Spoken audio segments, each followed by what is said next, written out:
So a friend of mine just purchased a 2018 Ford Raptor, and from what I understood, these are not the limited production or whatnot. So, and every dealership I've seen carries several Ford Raptors, so I don't know why there is a dealer markup price added. So just for curiosity, he brought it over. And this is a 2018 Ford Raptor, Rob? This is a 2018 Raptor with the 802A package. Which is what? That has the upgraded interior and a lot of the things that would be optional on a standard Raptor come as standard equipment on this Raptor. So the leather upholstery. Can we take a look at that? Heated and cooled seats, things like that. And you purchased this how long ago? I've had this a week. A week? The 802A package comes with the leather, power seats, the heated and cooled seats. I also have the optional heated rear seat.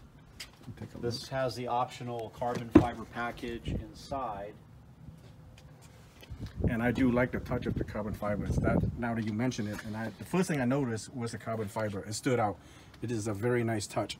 And along the line of the Shelby, for those that have owned Shelbys, Ford Performance put this little sill plate by the door panel, which is pretty nice to distinguish. This is a high-end, well, it's a performance type of vehicle. And he's talking about the carbon fiber material you can see on the shifter and the far side. We'll get a part of that later on. On top here, Rob, those switches, are they functional right by the... Those switches are functional. They're not wired to anything. They're open circuits. So if I wanted to add auxiliary lighting, or if I wanted to put a winch or something that I wanted to run electrically on a separate circuit, you could use those switches to turn that equipment on and off. Okay, and this is the garage opener right here, right? That's a function right by your driver's side. Correct.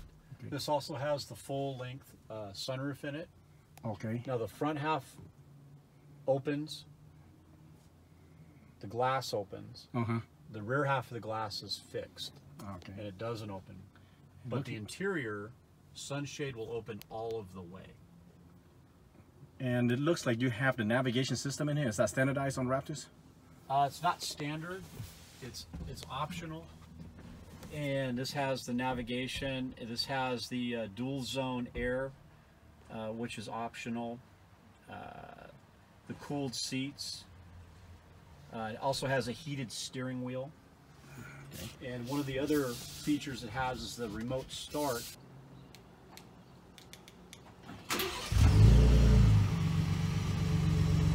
How's a cold start sound in the morning? Exactly the same.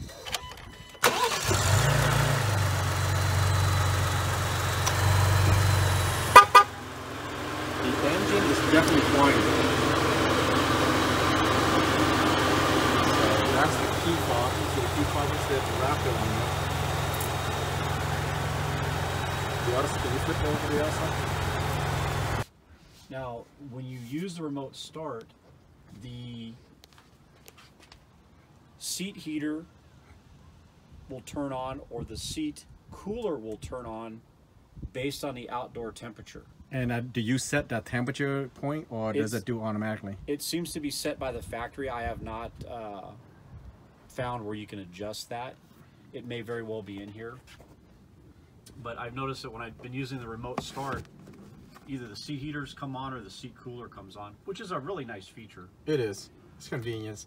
One of the other things it has on it is the automatic stop-start. Which is? For the engine, when you come to, let's say, a red light or stop-and-go traffic, the engine will shut off when you come to a stop to save fuel. And then when you let your foot off the brake, the engine refires and then continues to drive normal. The engine's, supposedly, this engine is running right now. We're having it in drive. And because we stopped this, you're talking about this automatic stop? Correct. The engine, to save fuel, when you stop at a red light, the engine shuts off to save gas. You let off the brake, it'll fire back up. Okay, so now my foot is on the brake. Everything is quiet. Let me let it go. I'm gonna stop. Imagine right now the light turns green. Okay. You let your foot off the brake. I'm gonna let my foot off the brake. Ah, the engine started back up. I can hear it. And the engine fired back up. Okay, so we'll do that one more time to demonstrate this. By this, that is. I'm not sure if that's a safety feature or it's an annoying feature, Rob. I think it's an annoying feature. Okay. I don't know how much gas it really saves. Okay, so now we're I gonna think stop. the potential, the wear and tear. Okay, the engine completely shut off, and the RPM goes to 0. Everything is 0. Oil pressure, the coolant stay the same, but oil pressure go to 0. My foot is still on the brakes. Now I'm gonna let off my foot, and then we're gonna go again, and you're gonna hear the engine start. That's what it did. And again, I'm not sure that constantly using the starter and the battery, starting again and again and again, is an efficient system. It may save some fuel, but I'm not sure about the wear and tear you're putting on the starter and the battery. I am definitely not a fan of Part it. of the standard equipment, the vehicle has obviously 4-wheel drive. It also has the lockable rear differential, so that you can lock the back wheels essentially together when you're in a particular off-road situation. This vehicle has the optional trailer backup and electric trailer brake package. This allows you to steer the vehicle and in reverse when you're backing up to connect to a trailer. I haven't used it yet. There's a separate owner's manual for that feature, so it's probably a little complicated, but I just haven't used it yet. Where is the start button? The start button is here. Keyless start. Oh, okay. I did not see that. It's kind of hidden away. Okay. And can we fire it up, Rob, real quick? Just, Sure. It also has front and back seat has 120 volt AC and 12 volt DC. Okay. Actually, Also, you know what? same thing in the back seat. While you're back there, let me go ahead and film back there. What else the feature that we? Okay. As we step on the sideboard, there's a Raptor engraved into the side, which is pretty cool. And okay, this is the back seat. So we have 12 volt DC, heated rear seats for right and left positions. We have 2 USB ports. Wow, And the 120 volt. that's a I'm nice. sorry, little feature. 110 volt alternating current. That's a nice little feature. I do like the heated back seat. Additionally, the rear window is electronically controlled. It slides back and forth, and there's a button in the front overhead console that will allow you to open or close that as you drive. It is a nice feature because you can vent out the interior without having a bunch of road noise. The vehicle also has inflatable airbag style rear seat belts for safety. And how tall are you, Rob? 5'10". 5'10". And how comfortable is this for you in the back This seat? is extremely comfortable. You have so much leg room. It's like riding in a luxury car. It's just a super comfortable seat. You got the seat heater going, the rear air conditioning vents, and the ability to really stretch out your legs and have a nice comfortable ride. The seat back position is good. Lots of headroom, very, very comfortable. It's a large, definitely a large vehicle. So the gauge, wow, 500 miles to end. That's a large gas tank, Rob. This has a 36-gallon tank. Holy cow, that is a large gas tank. 500 miles to end, and you had 328 miles at this point. And it has all the gauges and digital. Status about how your downhill control, your skid control, steering feel, how you're splitting your front and rear 4-wheel drive system, a 360-degree view. So if I go on to reverse right now, It will default into just the backup camera. Oh, I apologize. It will be the backup and the surround. wow.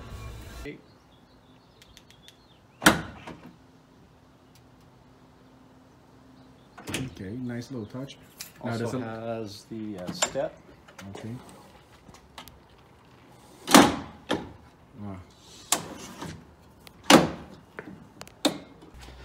So Rob, after owning this vehicle, this Raptor, for a week, tell us some good point about this. Why somebody that's looking for a Raptor should purchase one? If you do a lot of off-roading, this vehicle really is top of the line, especially if you're going to go out into the desert and do any kind of high-speed driving or desert driving, desert trails. The suspension has so much travel. It has the Fox brand off-road reservoir type shocks. The ride on the street is very, very smooth.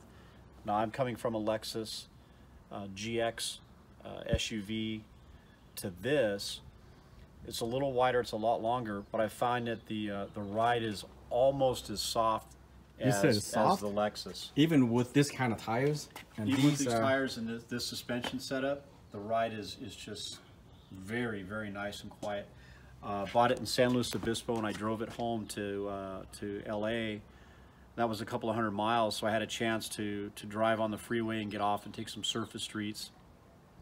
It really is a good long haul cruiser. You want to drive to Palm Springs, you want to drive to Las Vegas, you want to go on a road trip, this is a really good vehicle to do that with.